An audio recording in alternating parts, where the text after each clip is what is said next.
ఇప్పుడు రెండవ వక్తగా మన ముందుకు గురుశ్రీ కొండవీటి అంతయ్య ఫాదర్ గారు రాబోతూ ఉన్నారు. వారి అంశం భారతావనిలో శ్రీసభ పయనం, మనం ఎదుర్కొంటున్న సవాళ్ళేంటి, మనకున్నటువంటి అవకాశాలేంటి అని. వీరు నెల్లూరు మేత్రాసనకు చెందినటువంటి గురువులు, దైవశాస్త్ర వేద పండితులు. వీళ్ళు దేశ స్థాయిలో సిబిసిఐలో కానీ సిసిబిఐలో కానీ ఇది వరకు పనిచేశారు. ఇక్కడ సెమినార్లో ప్రొఫెసర్గా పనిచేశారు. ఆ తర్వాత ఇప్పుడు టీసీబీసీకి ఎక్యుమెనిజం అండ్ డైలాగ్ దానికి సెక్రటరీగాను, సిసిబిఐకి కూడా ఎక్యుమెనిజం అండ్ డైలాగ్ దానికి సెక్రటరీగాను ఉంటున్నారు. వాళ్ళ విలువైనటువంటి ప్రసంగాన్ని 20 నిమిషాల్లో మనకు ఇవ్వాలని ఆహ్వానిస్తున్నాను. పూజ్య పీఠాధిపతులకు, సోదర గురువులకు, మఠవాసులకు, ప్రియ సహోదరి సహోదరులారా, మీ అందరికీ ప్రభు యేసుక్రీస్తు నామమున శుభాలు తెలియజేస్తున్నాను. భారతావనిలో శ్రీ సభ పయనం, సవాళ్ళు మరియు అవకాశాలు. మరి ఈ అంశం గురించి కొద్దిగా లోతుగా పరిశీలిద్దాం. భారతావనిలో శ్రీ సభ స్థాపన, పయనం, పొందిన వేదహింసలు, ఫలించిన ప్రయత్నాలు, ప్రకటించిన సత్యాలు, సాధించిన విజయాలు, ఇవన్నీ కూడా తండ్రి దేవుని కృపకు, యేసు ప్రభుని యొక్క అనుగ్రహానికి, మరి పరిశుద్ధాత్మ దేవుని సహవాసానికి నిదర్శనాలు. మరి ఈరోజు శ్రీ సభ విశ్వాస నూతనీకరణకు దోహదపడే 2 ప్రధాన అంశాలు, క్రీస్తు జయంతి 2025 మరియు శ్రీ సభ సహప్రయాణం సినడాలిటీ, మరి వీటి గురించి విశ్లేషించటం, ధ్యానించటం, నిర్వహించటం శుభ పరిణామం. మరి జీవిత పరమార్థాన్ని తెలుసుకోవాలనే మానవుని నిరంతర అన్వేషణకు సూచనగా పరిశుద్ధ ఫ్రాన్సిస్ పాపు గారు నిరీక్షణ యాత్రికులు అనే ప్రధాన నినాదంతో 2025 జూబిలీ వేడుకలకు పిలుపునిచ్చారు. మరి ఈ శ్రీ సభ సహప్రయాణం కొనసాగుతున్న తీరు నిజంగా స్ఫూర్తిదాయకం. విశ్వాసులందరూ కలిసి ప్రయాణించాలని, అందరినీ కలుపుకొని ప్రయాణించాలని, ముఖ్యంగా పరిశుద్ధాత్మ దేవుని స్వరాన్ని ఆలకించాలని, మరి ఆలకించి పయనించాలని శ్రీ సభ పిలుపునిస్తుంది. ఈ జూబిలీ వేడుకల యొక్క పరమార్థం గురించి ఇప్పటికే చాలా విన్నాం. బిషప్ జోహన్నెస్ గారు చక్కగా వివరించారు. మరి దివ్యబలి పూజలో కార్డినల్ గారు కూడా చక్కగా వివరించారు. మరి ఇప్పుడు జోజిబా ఫాదర్ గారు కూడా. ఈ ముఖ్య ఉద్దేశ్యం మానవ సంబంధాల పునరుద్ధరణ మరియు దైవరాజ్య స్థాపన. ఇదే ఈ జూబిలీ మహోత్సవాల ముఖ్య ఉద్దేశం. మరి దైవ ప్రజలందరూ కలిసి ప్రయాణించటం, పవిత్రాత్మ మార్గదర్శకత్వాన్ని గుర్తించటం మరియు యేసుక్రీస్తుని ఆజ్ఞానుసారం సువార్తా పరిచర్య బాధ్యతను పంచుకోవటంలో శ్రీసభ సహసిద్ధమైన స్వభావం దాగి ఉందని 2వ వాటికన్ మహాసభ మనందరికీ స్పష్టంగా తెలియజేసింది. జోజిబా ఫాదర్ గారు దాని గురించి చాలా వివరంగా చెప్పారు.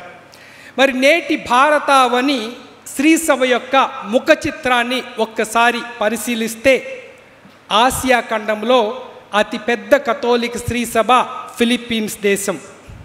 2వదిగా భారతావని కథోలిక శ్రీసభ దాదాపు 2 కోట్ల మంది కథోలికలతో 174 గురుపీఠాలుగా లాటిన్, సిరో మలబార్ మరియు సిరో మలంకార దైవార్చన సంప్రదాయాలతో విస్తరించబడి ఉంది. వేలాది విద్య, వైద్య మరియు సాంఘిక సేవా సంస్థల ద్వారా లక్షలాది మంది ప్రజల జీవన ప్రమాణాలను కూడా మెరుగుపరుస్తుంది. జాతి, మత, కుల, వర్గ, వర్ణ, లింగ, ధనిక, పేద భేదాభిప్రాయాలకు అతీతంగా కూడా శ్రీసభ సేవ చేయటం గమనార్హం. సుమారు 145 కోట్ల జనాభా కలిగిన మన దేశంలో మరి కథోలిక శ్రీసభ ఒక అల్పసంఖ్యాకమైనదే, ఇట్స్ ఎ మైనారిటీ అయినప్పటికీ కూడా దైవానుగ్రహంతో వేగవంతమైన ఆధునీకరణ మరియు కఠినమైన సవాళ్లను ఎదుర్కొంటూ ఫలవంతంగా పయనిస్తుంది. కొన్ని ముఖ్య అంశాలు గమనించవలసింది. మొట్టమొదటిగా మనం విభిన్న విశ్వాసాల సంస్కృతి సాంప్రదాయాల మధ్య జీవిస్తున్నాం. ఇతర మతస్థులైనప్పటికీ లేదా ఇతర క్రైస్తవులు వీరందరి మధ్య మనం నివసిస్తున్నాం. అదేలాగా 50% కంటే ఎక్కువ మంది భారతీయులు 25 సంవత్సరాల లోపు వారే. మరి వారి ఆకాంక్షలు, వారి అన్వేషణలు, మరి వారు శ్రీ సభను తమకు తోడుగా ఉండి తమతో నడువమని తమ అభిప్రాయాలను కూడా ఆలకించి గౌరవించాలని కూడా కోరుకుంటున్నారు. అదేలాగా ఆర్థిక మరియు సామాజిక వైరుధ్యాలు, నిజంగా భారతదేశం సమగ్రంగా వేగంగా అభివృద్ధి చెందుతుంది. ముఖ్యంగా ఆర్థిక వ్యవస్థ ముందుకు సాగుతుంది. అయినప్పటికీ కూడా ఎంతోమంది ఇంకా పేదరికంలోనే ఉన్నారు. జాతి, మతం, కులం మరియు భాష ఆధారంగా విభజించబడిన సమాజాన్ని ఇంకా చూస్తున్నాం. దేశంలోనే కాదు, దేశ క్రైస్తవులలో కూడా ఈ విభజన ప్రమాదకరంగానే కనిపిస్తుంది. ప్రియులారా, గ్రామీణ దుస్థితి, నిరుద్యోగం మరియు ఆగని వలసలు శ్రీసభ సాంఘిక సేవా పరిచర్య లక్ష్యాన్ని ఆత్మవిమర్శకు గురి చేస్తున్నాయి. దానికి తోడు అత్యంత వేగంగా పెరుగుతున్న లౌకికవాదం, సెక్యులరిజం, ముఖ్యంగా యువత మరి లౌకీకరణ వైపుకు పరిగెత్తుతున్నారు. అదేవిధంగా కుటుంబ వ్యవస్థ పైన కూడా సరైన అవగాహన లేకపోవటం. చివరిగా పర్యావరణ పరిరక్షణ అత్యవసరత. దాని గురించి ఎక్కువగా చెప్పుకోవాల్సిన పని లేదు. ఇప్పుడు మనం చూస్తున్న ఈ ప్రకృతి వైపరీత్యాలు పర్యావరణ పరిరక్షణ పట్ల మనకు తక్షణ కర్తవ్యాన్ని గుర్తు చేస్తున్నాయి. అయితే భారతవాణి శ్రీ సభ ముందున్న ప్రధాన సవాళ్ళను ఒకసారి పరిశీలిస్తే కొన్ని వాస్తవిక సవాళ్లను మనం ఆలోచిద్దాం. మొట్టమొదటిగా సామాజిక సామరస్యం, మత స్వేచ్ఛ. ఇటీవల కాలంలో మనందరికీ తెలిసిన విధంగా క్రైస్తవులు మత జాతీయవాదుల నుండి అధిక ఒత్తిడిని ఎదుర్కొంటున్నారు. పలు రాష్ట్రాల్లో అమలు చేస్తున్న మత మార్పిడి నిరోధక చట్టాలు, దేవాలయాలపై, సువార్త ప్రబోధకులపై జరుగుతున్న దాడులు మరియు తప్పుడు సమాచారాన్ని విస్తృతంగా వ్యాపింపజేస్తున్న సామాజిక మాధ్యమాలు క్రైస్తవులను భయాందోళనకు గురి చేస్తున్నాయి. నిజంగా మన మత స్వేచ్ఛకు కూడా భంగం కలిగిస్తున్నాయి. దీన మనసు కలిగి ధైర్యంతో ఒక ప్రక్క రాజ్యాంగ హక్కులను కాపాడుకుంటూ మరి మరొక ప్రక్క ఆచరణాత్మకమైన సమాలోచనలు, చర్చలు జరుపుతూ క్రీస్తుకు బలమైన సాక్ష్యం ఇవ్వటం ఒక పెద్ద సవాలుగానే నిలుస్తుంది. రెండవది అంతర్గత ఐక్యత మరియు శ్రీసభ సహప్రయాణ ప్రక్రియ ఫలితాలు. నేను ఇందాకనే చెప్పినట్లుగా మరి భారతవాణి శ్రీసభలో 3 ప్రధానమైన దైవార్చన సంఘాలు లాటిన్, సిరో మలబార్ ఉన్నాయి. మరి ఈ మూడింటి మధ్య అప్పుడప్పుడు తలెత్తుతున్న అవగాహన లోహం, అప్పుడప్పుడు తలెత్తుతున్న ఉద్రిక్తలు, మరి అదేలాగా సామాన్య క్రైస్తవుల యొక్క భాగస్వామ్యలేమి, అధిక మోతాదులో కనపడే మతాధికారుల పెత్తనం శ్రీసభ సాక్ష్యాన్ని బలహీనపరుస్తున్నాయి. ఆధునిక కాలానికి ప్రస్తుత పరిస్థితులకు అనుగుణంగా దైవాంకిత జీవితంలో ఉన్నవారు కథోలిక శ్రీసభ అధికారిక బోధనలను, ఆధ్యాత్మిక శిక్షణకు అవసరమైన చట్టాలను ఎప్పటికప్పుడు అధ్యయనం చేయకపోవటం, అవసరమైన శిక్షణలు పొందకపోవటం, కార్యాచరణ రూపొందించకపోవటం, అనుసరించకపోవటం ప్రస్తుత శ్రీసభ ఎదుర్కొంటున్న పెను సవాలుగా కూడా పరిగణించవలసి ఉంటుంది. సాంకేతికత వైపు మొగ్గుతున్న యువత, భారతదేశంలో ఇప్పుడే చెప్పినట్లుగా 50% పైన యువతులు ఉన్నారు. మరి కథోలిక యువత అనుదిన విచారణ కార్యక్రమాల్లో, సత్యోపదేశ శిక్షణా తరగతుల్లో నిర్లక్ష్యం చేయబడుతున్నారని భావిస్తున్న వారి స్వభావాన్ని అర్థం చేసుకొని సానుకూల దృక్పథంతో వారి అభిప్రాయాలను గౌరవించటం, ఆలకించటం, మరి వారి వెంట నడవటం, ముఖ్యంగా దైవార్చన ఆరాధనలో వారిని భాగస్వామ్యం చేయటం కూడా ఒక పెద్ద సవాలు. తరువాత సామాజిక అసమానత, పేదరికం. భారతదేశం నిజంగానే వేగంగా సమగ్రాభివృద్ధి చెందుతున్నది. అయినప్పటికీ కూడా ఆర్థికాభివృద్ధిలో మరి ముందు ఉన్నప్పటికీ కూడా 23 కోట్ల మందికి పైగా భారతీయులు దారిద్ర్య రేఖకు దిగువన నివసిస్తున్నారు. మరి ఆర్థికంగా సామాజికంగా బలహీన వర్గాలు, బ్రతుకు తెరువు కోసం వెళ్ళే కూలీలు, వలసదారులు, మరి కార్మికులు వ్యవస్థాగత వివక్షను ఎదుర్కొంటున్నారు. మరి ఈ జూబిలీ వేడుకలు క్రీస్తు స్వార్థ విలువలైన న్యాయస్థాపనను కోరుతుంది. ఇకపోతే లింగ మరియు కుల వివక్షత. శ్రీసభలోని చాలా జాతీయ అంతర్జాతీయ నివేదికలు పలుమార్లు మహిళా నాయకత్వ అవసరతను గుర్తించి సువార్త ప్రచార కార్యక్రమాల్లో భాగస్వామ్యతను ప్రోత్సహిస్తూ వచ్చాయి. కుల వివక్షత కేవలం చట్ట విరుద్ధమే కాదు, సువార్త విలువలకు కూడా విరుద్ధమే. ఇంకా కొన్ని కథోలిక సంఘాల్లో కుల వివక్షత క్రీస్తు దేహమైన సంఘాన్ని గాయపరుస్తూ విశ్వాసుల మధ్య సంబంధాలను బలహీనపరుస్తున్నాయి. చివరిగా పర్యావరణ సంక్షోభం. ఇటీవల కాలంలో కేరళ రాష్ట్రంలో లేదా ఆంధ్ర తెలంగాణ రాష్ట్రంలో వచ్చిన వరదలు కానివ్వండి, లేదా మహారాష్ట్రలో వచ్చిన కరువు కానివ్వండి, లేదా ఈ తీవ్రమైన గాలులు ఈ పర్యావరణ సమతుల్యతను భంగం కలిగిస్తున్నాయని రుజువు చేస్తున్నాయి. ఫ్రాన్సిస్ పోప్ గారు భూమాత పరిరక్షణ కోసం రాసిన ఎన్సిక్లికల్ దేవుని స్తుతించుడి లౌదాతో సి విశ్వసేకలోని సలహాలు ఆచరణలను స్ఫూర్తిగా తీసుకొని విచారణ స్థాయిలో నిర్మాణాత్మకమైన చర్యలు చేపట్టవలసిన ఆవశ్యకత ఉంది. మరి ప్రియ మిత్రులారా, ఇవన్నీ కూడా సవాళ్ళు. అయితే ఈ సవాళ్లను ఎలా మనం అవకాశాలుగా మార్చుకోవాలి?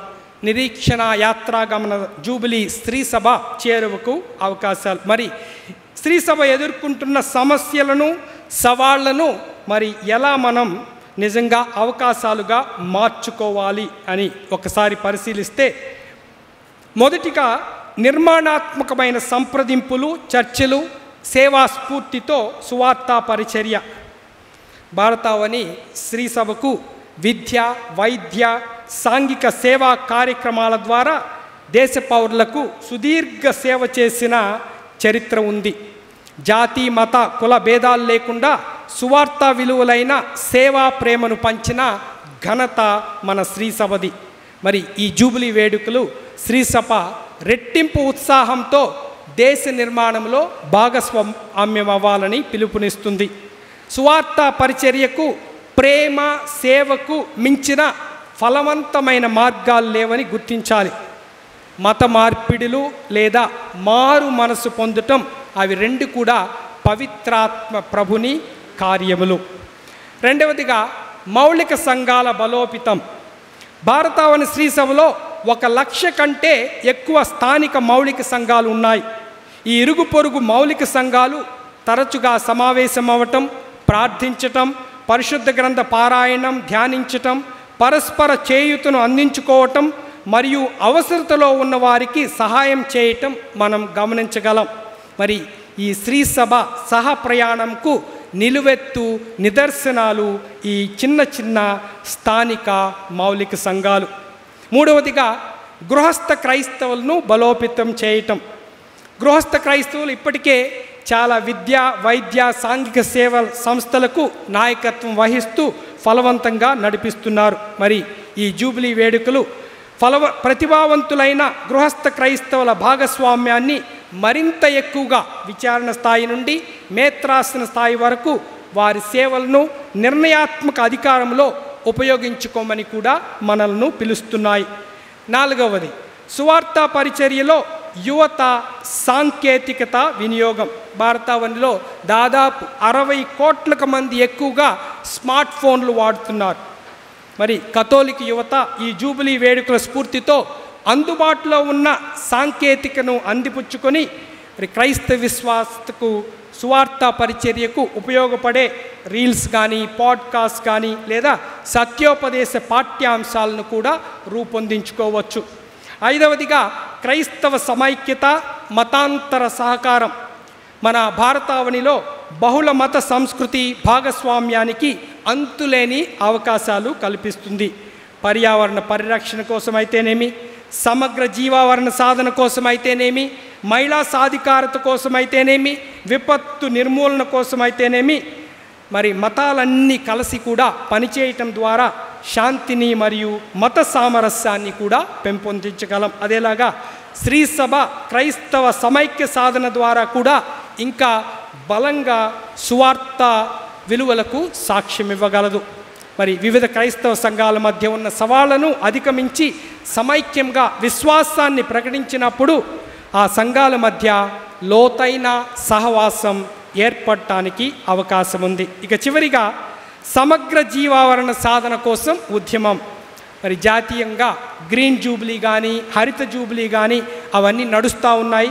వాటి చొరవతో మేత్రాసన స్థాయిలో మరి విచారణ స్థాయిలో మొక్కలు నాటడం, చెట్లు పెంచటం, పునరుత్పాదక శక్తిని వినియోగించటం, సరైన రీతిలో వ్యర్థ పదార్థాలను నిర్మూలించటం మరియు నీటి సంరక్షణ చేయటం లాంటి కార్యక్రమాలను చేపట్టాలి. ఈ విధంగా శ్రీ సభ పర్యావరణ పరిరక్షణ కేంద్రంగా మరియు సమగ్ర జీవావరణ కేంద్రంగా మారగలదు. కొన్ని సవాళ్లు చూసాం, మరి వాటిని ఎలా మనం అవకాశాలుగా మార్చుకోగలం అని పరిశీలించాం. చివరిగా ఈ నిరీక్షణ యాత్రాగమన శ్రీ సభకు కొన్ని మార్గాలు, కొన్ని సూచనలు. మరి మొదటిగా జాతీయ స్థాయిలో కాకపోయినప్పటికీ ప్రాంతీయ స్థాయిలో కానీ లేదా మేత్రాసన స్థాయిలో కానీ 4-5 పుణ్యక్షేత్ర యాత్రలు ఏర్పాటు చేసుకోవచ్చు. మరి ఆధ్యాత్మిక పునరుద్ధరణ దిశగా ఉజ్జీవ ప్రార్థనా సభలు ఏర్పాటు చేయవచ్చు. రెండవదిగా యువతకు, మహిళలకు, పేదలకు, అణగద్రొక్కబడిన వారిని మరియు వికలాంగులకు వారి మనోభావాలను, ఆలోచనలను వ్యక్తపరిచే విధంగా మరి మేత్రాసన విచారణ స్థాయిల్లో మరి సమ్మేళనాలు నిర్వహించుకోవచ్చు. తరువాత శ్రీ సభలో అన్ని అంతస్తుల వారు కలిసి సువార్త పరిచర్య బాధ్యతను పంచుకోవాలి. వతికాన్ మహాసభ చాలా చక్కగా నుడివింది. క్రైస్తవులందరూ జ్ఞానస్నానం పొందిన ప్రతి ఒక్కరూ మరి క్రీస్తు సువార్థికులే. కాబట్టి గురువులు కానివ్వండి, మఠవాసులు కానివ్వండి, గృహస్థ క్రైస్తవులు కానివ్వండి, అందరూ కలిసి విచక్షణతో స్థానిక శ్రీ సభ సమస్యల పరిష్కారానికి బాధ్యత వహించాలి. అదేలాగా కథోలిక సామాజిక బోధనా పాఠ్యాంశాలపై మరియు ఆధ్యాత్మిక పర్యావరణపై సమగ్ర అవగాహన కల్పించాలి. అదేలాగా కొన్ని విజయవంతమైన ప్రయోగాత్మక పద్ధతులు కొన్ని ఉన్నాయి. ఉదాహరణకు కేరళ, మన పొరుగు రాష్ట్రంలో యువత విచారణ, ఒక విచారణలో యువత సాంకేతికను చక్కగా వినియోగించుకుంటున్నారు. నాగాలాండ్లో ఒక విచారణ పర్యావరణ విచారణ అని పిలుస్తున్నారు. అదేలాగా మన తెలుగు శ్రీ సభలో దివ్యవాణి టీవీ కానీ, అమృతవాణి కానివ్వండి, భారతమిత్రం ప్రచార మాధ్యాలు, తెలుగు క్రైస్తవ సంఘాల ఏర్పాటు, ఇది దేశంలోనే మొదటిసారిగా జరిగింది మన రాష్ట్రంలో. అదేలాగా గృహస్థ క్రైస్తవులకు వేదాంత శాస్త్రంలో డిప్లొమా, అది మన సెమినరీ చేపట్టింది. ఇలాంటివన్నీ కూడా చాలా చక్కగా భారతావని శ్రీ సభకు స్ఫూర్తినిస్తాయి. ఇక చివరిగా పౌర హక్కుల సంఘాలతో మరియు ప్రభుత్వాలతో కలిసి న్యాయం, శాంతి స్థాపన కోసం పోరాడాలి. శ్రీ సభ మానవ హక్కుల పరిరక్షణ కోసం, పర్యావరణ పరిరక్షణ కోసం, బడుగు బలహీన వర్గాల భద్రత కోసం కూడా పోరాడాలి. ఇవి కొన్ని సూచనలు, మార్గదర్శకాలు. ఇక చివరిగా ముగిస్తాను. మరి ఈ జూబిలీ వేడుకలు, ఇంతమంది ఇక్కడికి వచ్చాం, అదేలాగా మన విచారణలో మేత్రాసనలో మరి వేడుకలు చేసుకుంటున్నాం. ఇది ఒక క్యాలెండర్లో మిగిలిపోయే ఒక రోజుగా ఉండకూడదు. ఇది నిజంగా దేవుడు ఏర్పరిచిన అనుగ్రహ కాలం, ఒక కృపా సమయం. మరి ఈ జూబిలీ సంవత్సరం శ్రీ సభను విశ్వాసుల సాధక బాధలను ఆలకించేదిగా, సేవ చేసేదిగా, స్వస్థపరిచేదిగా నిలవాలని పిలుస్తుంది. మరి అందుకు విభిన్న సంస్కృతి సాంప్రదాయాల మధ్య జీవిస్తున్న మనం మారుతున్న కాలానుగుణముగా మన ఆలోచన విధానంలో మార్పు రావాలి.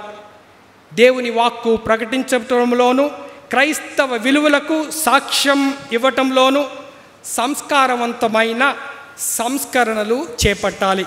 ఈ సంస్కరణలు దేవుని ప్రణాళికను, సత్య సందేశాన్ని మార్చటానికి కాదు, దేవుని ప్రణాళికను స్వీకరించి ఆచరించటానికి ఎదుర్కొంటున్న సవాళ్లను అధిగమించటానికి ఉపయోగపడాలి. ఈ సంస్కరణలు ప్రియులారా క్రీస్తులో లోతైన విశ్వాస సహవాసానికి దోహదపడేలాగా ఉండాలి. మరి మనందరం కలిసి ఈ నిరీక్షణ యాత్ర చేద్దాం. మేత్రాజులు, గురువులు, మఠవాసులు, గృహస్థ క్రైస్తవులు, యువత, మరి ధనిక పేద భేదం లేకుండా అందరం కలిసి నడుద్దాం. తద్వారా భారతావని శ్రీ సభ, అదేలాగా తెలుగు శ్రీ సభ మనలో ఒక సంస్థను కాదు, ఒక వ్యవస్థను కాదు, క్రీస్తు ప్రభుని యొక్క సువార్త విలువలను చూడగలదు. శ్రీసభ సహప్రయాణ ప్రక్రియలో జూబిలీ వేడుకల్లో శ్రీసభ మాత, మరియమాత, భారతావని శ్రీసభ పాలక పునీతులైన పునీత తోమాసు గారు సదా మనతో ఉండి నడిపిద్దారని ఆశిద్దాం. నాకు ఈ అవకాశాన్ని దయచేసిన మేత్రాణులకు మరియు ఈ జూబిలీ నిర్వహణ కమిటీకి ప్రత్యేక విధమైన వందనాలు. త్రియేక దేవుని ఆశీస్సులు మనందరిపై నిండుగా మెండుగా ఉండునుగాక. God bless you all. చాలా సంతోషం. డాక్టర్ ఫాదర్ అంతయ్య గారు కొండవేటి వారి అనుభవమును జోడించి వారి యొక్క నైపుణ్యతను కలగజేసి మన ముందు ఉన్నటువంటి సవాళ్లను భారతావనిలో ఆసియా ఖండములోనే రెండవ అతిపెద్ద కథోలిక సంఘమైనటువంటి భారతదేశం ఎదుర్కొంటున్నటువంటి సమస్యలు, అది మత మార్పిడి కానివ్వండి, కులతత్వం కానివ్వండి, లేక అంతర్గత విభేదాలు కానివ్వండి, ఇటువంటి అన్నీ మన ముందుంటున్నాయి. పర్యావరణం కూడా మన వలనే క్షీణింపబడుతూ ఉంది. కాబట్టి ఇవన్నీ కూడా మనం గ్రహించి ఈ యొక్క 2 నాళ్ళ ఈ ప్రత్యేక జూబిలీ సదస్సులో మనము ఒక కార్యాచరణ ప్రణాళిక తయారు చేసుకున్న దానికి మనకు ఎక్కువ అవకాశాలు ఉన్నాయి అని చెప్పారు. మీరు కూడా కొన్ని విషయాలు రాసిపెట్టుకొని మీకు వచ్చి ఆ తలంపులను కూడా మీరు తర్వాత పంచుకునే దానికి అవకాశం ఉంది.